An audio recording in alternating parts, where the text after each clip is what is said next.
Assalamualaikum warahmatullahi wabarakatuh. Halo semuanya, perkenalkan nama aku Taskia Kude Syakiro dari jurusan Teknologi Industri Pertanian Universitas Padjadjaran. Tahun ini aku semester 2. Oh iya, aku NPM-nya 24031024000528. Di video kali ini, teman-teman, aku mau ngebahas terkait sharing aja sih, sharing mengenai ilmu yang udah aku dapetin dari mata kuliah pemrograman komputer. Jadi ada 3 poin yang mau kita bahas, yang mau aku bahas di video kali ini. Yang pertama, ada pengaplikasian kalkulator sederhana, kalkulator data sederhana. Kemudian yang kedua, ada pemeriksaan bilangan prima, jadi aplikasi Python dalam pemeriksaan bilangan prima. Yang ketiga, ada aplikasi Python dalam menghitung frekuensi huruf, seperti itu. Mungkin kita langsung aja kali ya, tanpa berlama-lama kita langsung ke penjelasan terkait yang pertama ya, aplikasi pertama yaitu kalkulator data. Jadi teman-teman di sini aku akan coba menjelaskan tiap barisnya, semoga tersampaikan, tersalurkan ilmunya, dan teman-teman juga di sini bisa paham. Di sini yang pertama, di line pertama itu ada print, kalkulator data. Ini aku sebagai judul ya teman-teman, sebagai judul dari aplikasi yang mau kita buat. Di sini ada kode print. Kode print ini untuk memerintahkan atau untuk menampilkan sebuah teks yang ada dalam tanda kurung dan tanda petik dua ini, teman-teman. Jadi mau itu emoji, mau itu simbol, ataupun teks, itu bakal ditampilkan oleh kode print ini. Ketika kode print ini tidak ada, maka tidak akan tampil kata-kata seperti ini gitu ya. Nah, oke. Nah, selanjutnya aku mau membuat aplikasi ini bisa di input atau di adjust, atau para pengguna dari yang mengakses aplikasi ini tuh bisa ngasih inputan sesuai apa yang mereka mau gitu. Gimana caranya? Caranya dengan memasukkan kode input, teman-teman. Jadi kode input ini apa sih? Kode input ini itu untuk mengambil jawaban dari keyboard. Jadi ketika para pengguna ngasih angka 5, nah dia bakal ke detect gitu ya sama input ini. Bedanya sama print, kalau print tuh tok gitu, segitu, nggak bisa diubah-ubah. Kalau input tuh kita bisa masukin entah itu angka 5 atau angka 3 atau berapapun itu. Nah, kita rangkum dalam satu kode, yaitu angkanya. Ini teman-teman bisa ubah sesuai kemauan teman-teman sendiri. Selanjutnya, dari inputan yang kita masukkan ke dalam kode angka ini, itu masih berupa teks atau string. Kita perlu mengkonversi ke dalam integer atau nilai atau angka itu. Karena kan kita mau menghitung jumlahnya berapa, rata-ratanya berapa. Maka ketika tidak dikonversi ke dalam integer, maka tidak akan teroperasikan gitu, bakal error. Makanya kita perlu untuk mengkonversi ke dalam integer. Nah, setelah itu aku mau ada tulisan masukan data dan tanda strip gini dengan cara di print ya, teman-teman. Setelah itu selanjutnya kita memakai fungsi for loop. Jadi pengulangan for gitu ya. Nah, sebelum melakukan fungsi ini, kita perlu satu wadah untuk sebagai variabel list gitu. Variabel list di sini itu ada data. Aku jadiin kode data ini sebagai variabel list dengan simbol tanda kurung tegak ya, teman-teman. Ini tuh adalah tanda kurung tegak kosong, ini tuh adalah mencerminkan sebuah list gitu ya.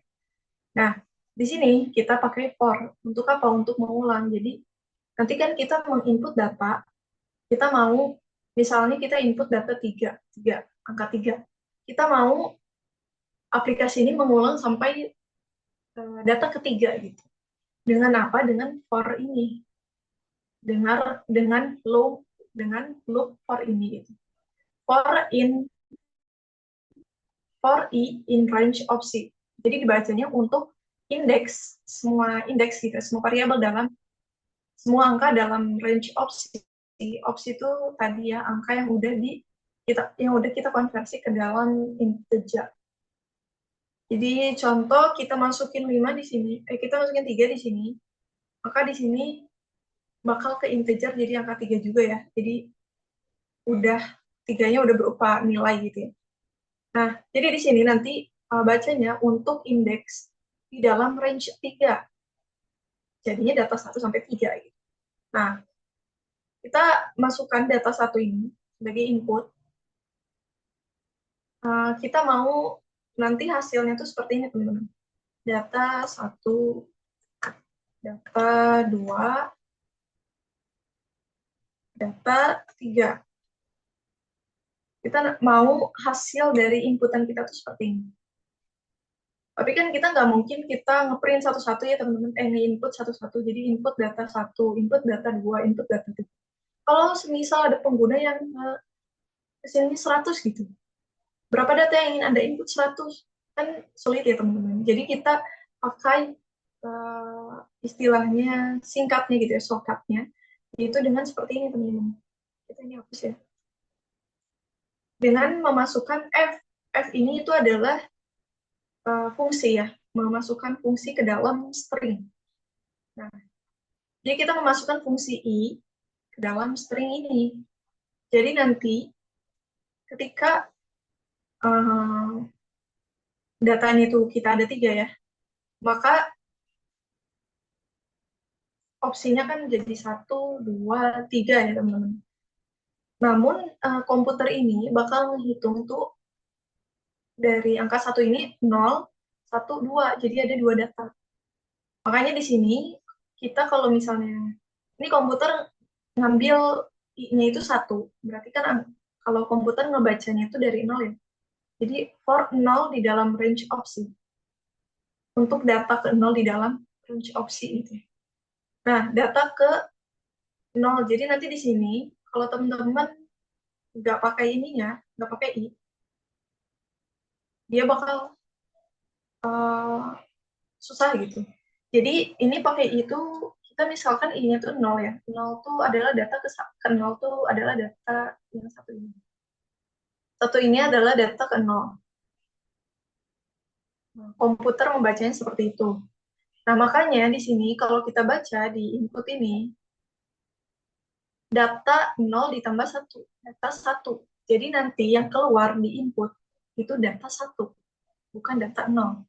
Begitupun ketika komputer membaca untuk uh, mengulang data pertama. Data pertama dalam komputer berarti 2 ini ya, angka 2 ini. Nah, nanti di sini dibacanya jadi 1 tambah 1, 2. Nah, jadi yang kelihatan dalam apa ya, dalam aplikasi, dalam terminalnya itu ada data 2, bukan data 1 atau data 0. Dimulainya dari data 1, 2, 3, dan seterusnya. Bukan dimulai dari data 0. Seperti itu teman-teman. Jadi F ini tuh sebagai memasukkan fungsi dalam string itu. Kemudian kita hapus ya. Kemudian ada data append. Append itu apa? Itu untuk mengisi list ini ya, mengisi list, variabel list tanpa menghapus hasil dari yang sebelumnya. Jadi ketika kita memberikan data, kan kita input data, ada 3 data. Terus kemudian nanti bakal ada input data pertama, mau input angka berapa? Angka 1. Maka 1 ini tuh bakal dimasukkan ke dalam list.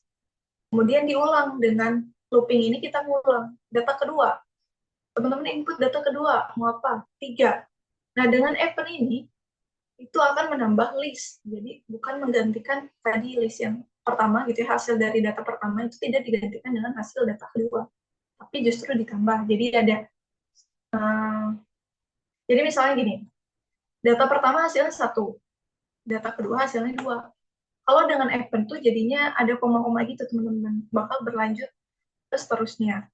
Tapi kalau tidak ada append, maka data pertama itu 1, ketika diulang dengan looping untuk data kedua dan hasilnya 4, itu satunya bakal hilang jadi 4. Nah, makanya ada append ini untuk menambah list di dalam variabel list kayak gitu. Menambah angka di dalam variabel list.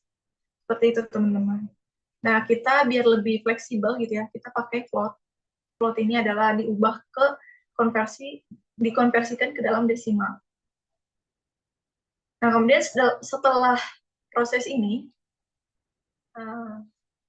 kita mau hitung ya, karena ini kalkulator data. Jadi kita mau coba hitung banyak datanya itu berapa, totalnya itu berapa, rata-ratanya berapa, nilai maksimumnya tuh nilai yang mana, nilai minimumnya tuh nilai yang mana. Gimana caranya? Caranya adalah kita banyak data nih. Banyak data itu dengan menggunakan fungsi len atau kode len ya. Len ini itu akan menjumlahkan, jadi kalau misalnya ada angka 1, 2, 3, itu akan dijumlahkan datanya jadi data pertama, data kedua, data ketiga. Jadi ada 3 data. Nah, seperti itu kalau len. Karena komputer tuh kan menghitungnya dari 0 ya. Nah, kalau dengan len ini jadi langsung gitu dari 1. Ada berapa? Misalnya kita ada 5 data. Maka kan kalau komputer tuh bakal ngebacanya ada 4 data. Tapi dengan len ini, dengan menghitung banyak data, itu dimulai dari 1 gitu. Ada 1, 2, 3, 4, 5. Ada 5 banyak data. Seperti itu. Kemudian total, kita pakai total dengan memanggil fungsi sum. Sum itu akan menjumlahkan. Jadi ketika di data list ini ya, di variable list ini tuh udah ada datanya 1, 3, 4, 7, 6, 7. Ini list data yang udah dioperasikan dengan for loop ini gitu ya. Semisal ya teman-teman. Nah, banyak data itu akan dihitung 5. 1, 2, 3, 4, 5. Kan ada ini. Totalnya ada berapa? Totalnya berarti jumlah dari 1 ditambah 3, ditambah 4, ditambah 6, ditambah 7. Berapa tuh?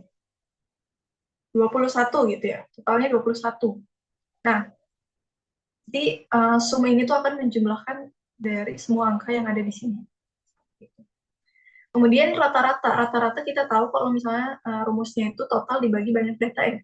Karena tadi total kita udah ketemu, banyak data udah ketemu. Jadi kita di rata-rata ini kita tinggal manggil kode data sama total gitu. Jadi kita panggil kode total dibagi banyak data, kode banyak data. Jadi nanti hasilnya bakal 21 dibagi 5. Gitu. Inilah ya. Nah, nanti bakal kayak gini hasilnya. Terus nilai maksimumnya dengan menggunakan fungsi max. Fungsi max ini, dia bakal nyari di data list ini, dia bakal nyari mana nih yang paling gede bilangannya. Oh, 1 bukan, 3 bukan, 4 bukan. Oh, 7. Jadi 7 nanti yang hasilnya di sini jadi 7. Dan yang minimum juga sama ya. Dengan berbeda fungsi, yaitu dengan minimum. Min. Kalau maksimum kita mencari nilai maksimum itu kita pakai max. Kalau kita cari nilai minimum itu kita pakai min. Jadi hasilnya 1. Nah, seperti itu teman-teman. Oke, mungkin segitu ya untuk aplikasi pertama. Aplikasi pertama dari pengaplikasian dari Python. Sama satu lagi teman-teman, teman-teman percuma kalau misalnya udah ada fungsi ini, tapi tidak di print gitu. Nanti tidak akan muncul di dalam window teman-teman gitu, di dalam layar teman-teman. Jadi perlu di print. Di print hasil perhitungan. Aku mau ada hasil perhitungan dan ini, jadi ini kita print. Kemudian total di print dan koma tinggal dipanggil dari kode yang udah kita buat di atas ini gitu. Seperti itu teman-teman. Nah ini ada kode apa ini? Terbalik dari bagi ya sama n itu tuh untuk memberikan spasi sebelum paragraf. Coba kita running ya. Kalau running itu ada 2 dari view terus terminal sama ada dari sini teman-teman. Ini bisa jadi running dari Python itu sendiri. Kita coba dari sini aja. Nah, seperti ini. Oke. Ini udah ke print dan udah ada input. Kita langsung aja input 3 ya. Nah, kan dia langsung data pertama. Data pertama kita masukin 4. Tuh, dia langsung sendiri dengan sendirinya gitu. Data pertama 2 sampai data yang kita input tuh ada 3, berarti sampai 3. Kalau misalnya 100, berarti sampai 100. Kayak gitu. Data kedua 5 deh. 5. Data ketiga 7. Nah, hasilnya adalah segini.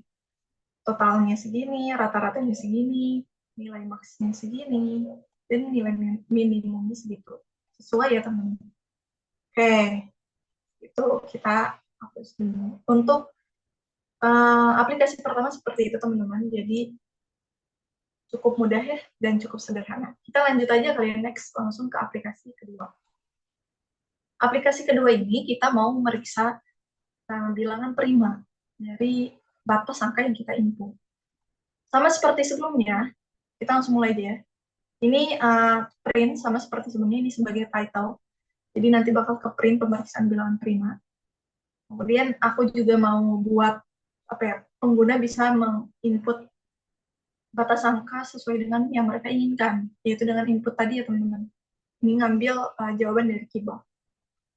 Nah, sama seperti sebelumnya, hasil dari sini tuh masih berupa string, masih berupa teks. Jadi kita perlu mengkonversi ke integer atau nilai. Kita konversi dengan kode segini ya, konversi sama dengan integer dari batas. Seperti itu. Kemudian kita mau pakai looping juga. Tapi sebelumnya langkah pertama adalah kita membuat sebuah variable list. Variable list di sini aku gambarkan dengan angka ya, kodenya angka. Kemudian ini variable list dengan list kosong gitu ya. Yang nantinya bakal diisi dari hasil perhitungan looping ini. Seperti itu. Kemudian lanjut, sama seperti sebelumnya, ini for i in range. Jadi untuk indeks dalam range 2, konversi plus 1. Nah, ini lebih agak rumit dari sebelumnya sih, teman-teman. Jadi, kenapa 2? Karena 2 ini adalah nilai prima yang paling kecil. Jadi, kita simpan 2. Kemudian konversi plus 1. Kenapa konversi plus 1? Karena konversi plus 1 ini, semisal gini ya, teman-teman. Kita langsung ke contohnya juga, masukkan batas angka.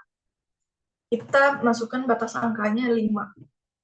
Maka 5 ini masih berupa string. Kita ubah ke nilai, jadi 5. Nah, di sini, itu nanti jadinya seperti ini. 2,5 ditambah 1, 6. Kalau, kenapa 6? Karena sebenarnya, teman-teman, 6 ini tuh tidak bakal sampai 6 gitu. Jadi, sampai 1 sebelum 6. Yaitu angka 5. Jadi, aku mau batas angka yang kita masukin itu juga ke operasi di dalam looping ini. Caranya dengan ditambah 1. Kalau kita nggak tambah 1, berarti dia bakal ngitungin sampai 4 doang. Jadi nggak masuk, batas 5 ini nggak masuk ke dalam operasi ini gitu. Oke, sampai situ ya, semoga dapat dipahami. Nah, ini jadi bacanya untuk setiap angka di dalam range 2 sampai 6. 2 sampai 5 ya berarti. 2, 3, 4, 5. Ada 4, 2, 3, 4, 5. Dan kita asumsikan I atau angka dari 2, 3, 4, 5 itu semuanya bilangan prima. Kita asumsikan pertama itu semua bilangan prima. Tapi di sini kan ada ini ya, kalau teman-teman lihat ini ada menjorok dan menjorok lagi. Artinya, for yang di sini, looping yang di sini, pengulangan di sini adalah pengulangan di luar. Dan pengulangan di sini adalah pengulangan di dalam. Artinya apa? Artinya ketika kita udah mengulang gitu ya, untuk I itu 2, 3, 4, 5. Itu semua adalah bilangan prima. Tapi selanjutnya kita coba cek gitu. Jadi ketika kita pakai, ulang ya, dari data pertama, 2. 2 itu kita asumsikan bilangan prima. Ini 2, kita ambil 2, diasumsikan bilangan prima, kemudian masuk ke sini. Kita coba cek lagi, benar gak sih bilangan prima? Untuk N in range 2,2. Berarti kan kalau I-nya kita ambil 2, jadi 2,2. Artinya N ini adalah bilangan yang nantinya akan membagi angka 2. Cuman karena kita ambil I ini 2, tadi ya kalau misalnya sesuai yang tadi, sampai range itu duanya nggak masuk teman-teman. Jadi ini bakal kehitungnya yang ada gitu. Jadi dia langsung ke masuk ke dalam list tersebut seperti itu. Kita coba contoh lain ya, jangan dua. I-nya kita ambil 3. Kita ambil 3, jadinya 2,3. Nah, ini teman-teman, kalau ini artinya untuk N di sini cuman bisa 2. Karena 2 sampai 3 gitu. 3-nya nggak masuk, jadi 2 aja. Nah, kita coba, ini kan I-nya tadi kita ambil 3. Ketika kita udah masuk ke sini, untuk I di dalam range 2 sampai 5 ya, sampai 6. Sampai sebelum 6, kita asumsikan I-nya itu 3 tadi, itu adalah bilangan prima. Maka coba kita cek. Ketika 2 ini sesuai di dalam range ini ya teman-teman. Ketika 2 di dalam range ini, untuk 2 di dalam range ini, ketika 3 dibagi dengan 2, hasil baginya apakah sama dengan 0 atau tidak? Nah, seperti itu. Jadi, gimana ya bahasanya biar lebih dimengerti itu, ketika 3 jika dibagi dengan 2, hasil baginya itu sama dengan 0, maka dia bukan bilangan prima. Namun ketika 3 dibagi dengan 2, hasilnya tidak sama dengan 0, maka dia bilangan prima. Nah, seperti itu. Jadi, di sini tuh adalah merupakan syarat ya teman-teman, syarat. Jadi ketika kita udah ngambil 3 di dalam range ini, itu kita asumsikan sebagai prima. Kemudian kita cek lagi, benar gak sih prima dengan kode ini. Untuk angka di dalam range ini, berarti kita ambil 2 ya. Ketika 3 dibagi dengan 2, apakah hasil baginya itu sama dengan 0? Kalau kita hitungkan 3 dibagi 2, hasil baginya kan 1. Berarti tidak sama dengan 0. Maka nggak bakal masuk ke kode ini, teman-teman. Ini bakal diabaikan dan langsung masuk ke kode ini. Artinya, karena tidak sama dengan 0, berarti dia bukan prima, bukan false, tapi true. Nah, makanya ketika prima itu sama dengan true, maka dia bakal masuk ke dalam list angka ini. Seperti itu. Kita ambil contoh lain. I-nya itu kita ambil 4 ya, teman-teman. Artinya ada N-nya itu bisa 2, bisa 3. Kita coba. Untuk 4 di dalam range ini, kita anggap itu prima. Mari kita cek lebih lanjut. Untuk N-nya itu berarti ada 2 dan 3 di dalam range 2 sampai kurang dari 4 gitu. Ketika 4 dibagi dengan 2, kita ambil N-nya itu 2. Karena kan tadi ada 4 itu N-nya ada 2 dan 3. Kita ambil yang pertama dulu 2. Ketika 4 dibagi dengan 2, apakah hasil baginya 0? Iya gitu. Karena 4 dibagi 2 tuh udah beneran 2 gitu. Artinya nggak ada hasil bagi, nggak ada sisa. Sisa baginya tuh nggak ada gitu. Maka 4 ini adalah false, bukan prima. Maka masuk ke dalam sini ya kode ini, false. Ketika udah, oh berarti 4 ini hasil baginya itu, sisa baginya itu 0. Berarti false. Dan di sini ada kode break, artinya menyetop semua operasi dan langsung diabaikan gitu. Nggak masuk ke dalam list prima tadi, dan nggak masuk, udah gitu langsung diabaikan. Dan karena tadi ada 2 dan 3, 3 ini nggak jadi, N-nya itu kan ada 2 dan 3 kalau untuk 4. 3 ini nggak jadi, kita nggak usah ngitung lagi, karena untuk 4 ini udah habis dibagi 2, jadi udah bukan prima. Seperti itu. Oke, mungkin cukup sekian ya, untuk pembahasan for loop dari prima. Semoga teman-teman dapat memahami ya. Maka dari sini, kita langsung ke print ya. Selanjutnya ke print, hasil. Ini sama kayak sebelumnya. Memberikan spasi paragraf dari sebelum paragraf. Kemudian ada print F bilangan prima. Nah, aku mau konversi ini sama ya tadi. F itu adalah untuk memanggil fungsi di dalam string. Jadi ketika konversinya 5, berarti di sini angkanya 5. Di sini ya, di sini angkanya 5.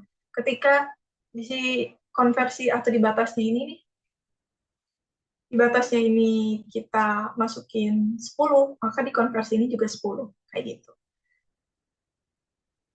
Dan aku mau ketika kita bilangan prima hingga, misalnya ya ini 5, bilangan prima hingga 5 adalah aku mau menampilkan semua list dalam variabel list ini. Jadi nanti kita tinggal panggil angka gitu. Kalau ini teman-teman ganti jadi kodok, kita panggil kodok kayak gitu. Kayak sampai sini. Nah, yang terakhir itu kita mau ini tuh adalah kode untuk mengecek konversi. Kan tadi kita masukin konversinya 5. Ini kita mau ngecek 5 ini beneran prima atau enggak. Nah, sebenarnya untuk cari aman, teman-teman, itu lebih baik teman-teman buat lagi looping, buat lagi pengulangan untuk khusus untuk konversi, khusus untuk batas angka yang teman-teman input. Jadi kalau teman-teman input angka 5, berarti teman-teman buat loop yang untuk mengecek angka 5 ini beneran prima atau enggak. Namun di sini karena ada momennya, ada momen, aku melihat ini ada momen, di mana di konversi plus 1 ini, itu udah masuk batas angka, batas 5 ini, itu udah masuk ke cek ke dalam operasi for loop ini gitu. Nah, makanya aku masukin di sini angka prima. Kode ini itu, kalau lebih jelasnya, kode ini itu akan nge-print atau akan ketaut ke apa ya, keikat sama akhir dari angka yang dioperasikan di sini. Kebetulan ada momen di mana akhir dari operasi, setiap operasi yang di sini itu adalah batas angka 5 ini. Gitu. Jadi kalau misalnya kita masukin nih angka 5, batasnya angka 5, berarti kan ini kita hitungnya 2, 4, 2, 3, 4, 5. Berarti angka terakhir yang kita hitung tuh angka 5. Nah, makanya bakal sesuai di sini konversinya 5. Kayak gitu teman-teman untuk bilangan pemeriksaan bilangan prima ini. Tapi semoga teman-teman paham. Ada kalanya lebih baik ya ini untuk kita buat looping sendiri seperti itu. Karena ini aku melihat ada momen gitu ya, karena angka akhir dari operasi for loop ini ya, angka akhir dari for loop ini operasinya itu adalah angka batas yang kita input itu sendiri, maka ketika kita mau mengecek si batas angka ini beneran prima atau enggak, itu akan terpaut atau terikat sama akhir dari operasi yang ada di dalam for loop ini. Jadi kalau semisal teman-teman inputnya angka 6, maka di sini akhir yang dioperasikan tuh angka 6, maka di sini bakal ketaut gitu, keikat untuk konversinya tuh angka 6. Itu. Nah, kita coba ya sekarang.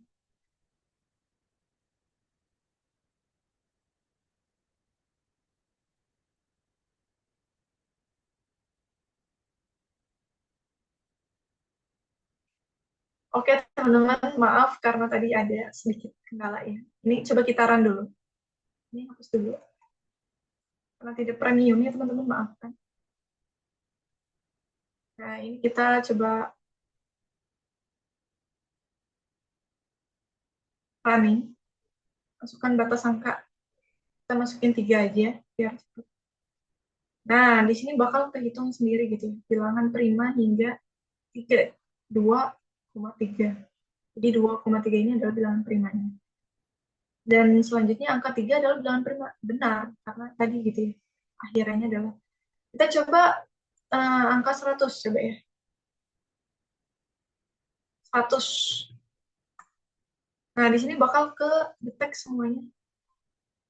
Angka prima dari 2 sampai 100 gitu. Nah, terus kemudian di sini apakah angka 100 adalah bilangan prima? host, bukan gitu. Jadi ke detek ya teman-teman. Nah, mungkin cukup sekian ya. Mungkin aplikasi ketiganya itu ada di video selanjutnya karena ini kurang ya teman-teman. Di sini kurang, tidak bisa melanjutkan. Jadi mungkin untuk aplikasi ketiganya di next video. Untuk teman-teman semua, jangan lupa ya untuk mencoba